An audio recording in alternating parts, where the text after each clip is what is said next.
shade behind in Spain and Portugal. They're called jealousy windows. Oh, jealousy Yeah, windows. so they're so the women Yeah. could peer out without being seen by the men on the street as well. Okay. And then if you've been to North Africa, in Tunisia or Morocco, Yeah. in the old cities, the streets are very narrow as well, and they're maze-like. That's so that in the hot summer months, there's always a lot of shade, and also the streets are maze so that if the city were to be attacked, the defenders could ambush any would-be invaders. Okay, so it's clever strategy. Correct. Yeah. Yeah. When the Christians eventually took back the city in the 12th century, in 1147, there were some really tough street battles here in the siege of Lisbon. People were even throwing stuff from the roofs of the houses and to the invaders. Yeah. Yeah.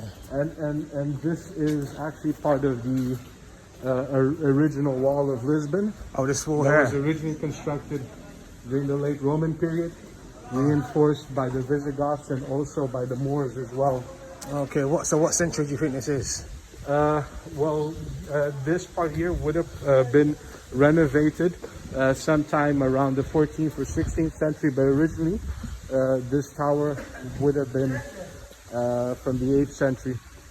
Oh wow, yeah, it's very old. Yeah, from the 8th to 9th century. What are these morals? I noticed I started seeing all these. Oh yeah, so there's a British expat who's a photographer called Camilla Watson.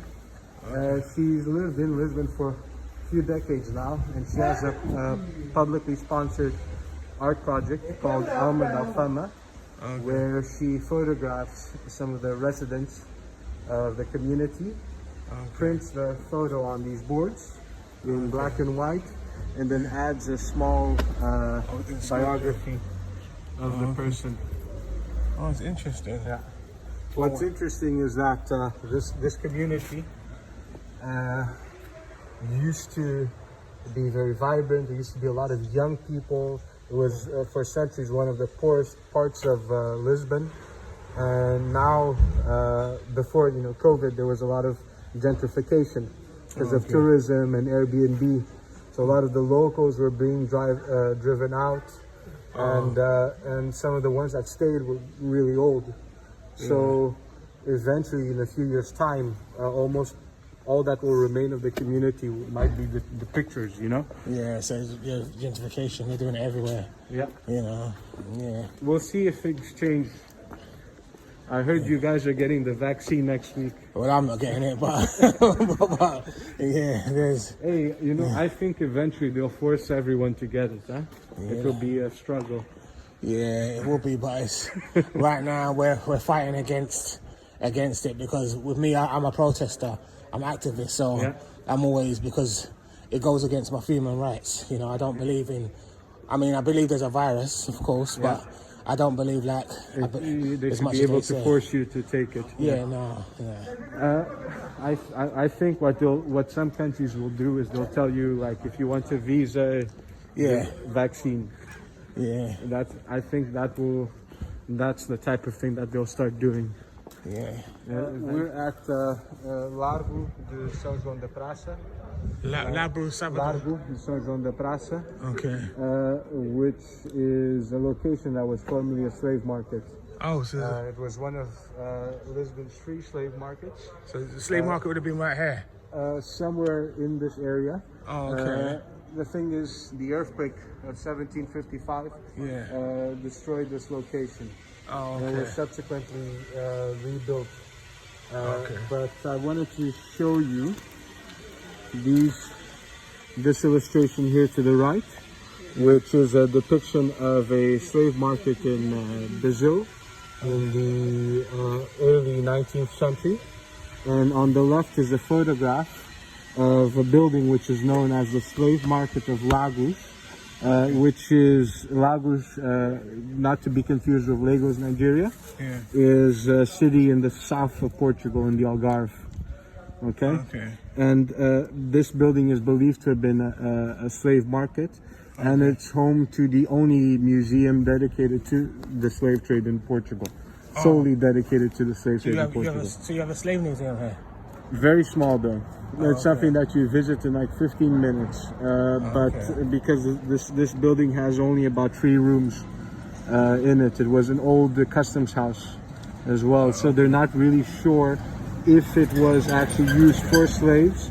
They know that slaves were sold in Lagos, in that area, but the building is used as a museum for So it's used to represent. Correct. To represent Yes. it, yeah. But the building is known as the slave market of What's the name of the building?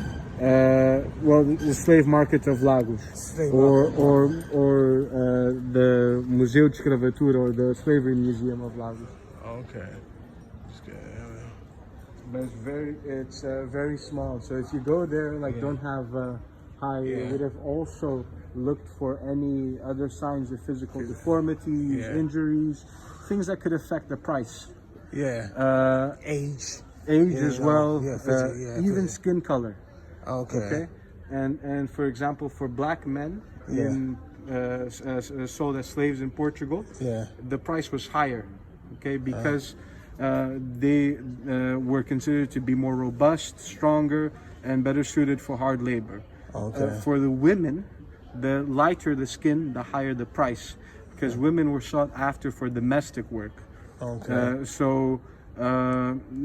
To please, you could say, the prejudice of the masters, they would prefer people with lighter skin to work in the households. So was that the same for the men though? Was the men if you was a lighter black man, would you be worth less than, or would it be the reverse? Would you be worth less? From what I've read, darker men were worth more because of the type of work that they did. So however, if they were literate, if they had other skills, that could also affect the price. Okay, so the darker men were worth more and the lighter women were worth more. Correct. Okay. Any other questions? No, it's interesting though, Then after being sold in the slave market, slaves would have gone to the customs building where they would have had the title deeds filled out and stamped and handed to the masters. And in Portuguese, the word for stamp is carimbo. Carimbo. The phonetics really don't sound European. It comes from the word that slaves from Angola used to describe the hot iron brand. So they'd be branded? Yes. And in Portugal, they would receive a brand on the face as well. Oh wow, on the face? Yes. Oh wow. Basically, it's a word that we use for stamp today. It sounds really innocuous for Portuguese speakers in Africa, in Brazil, in Portugal.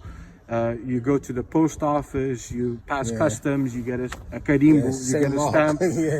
But it's a word that comes from the history of the slave trade as well. Okay. So was Portuguese you said they was the first to start the Atlantic slave trade? Correct. Yes. Okay. Shall we carry on? Yeah.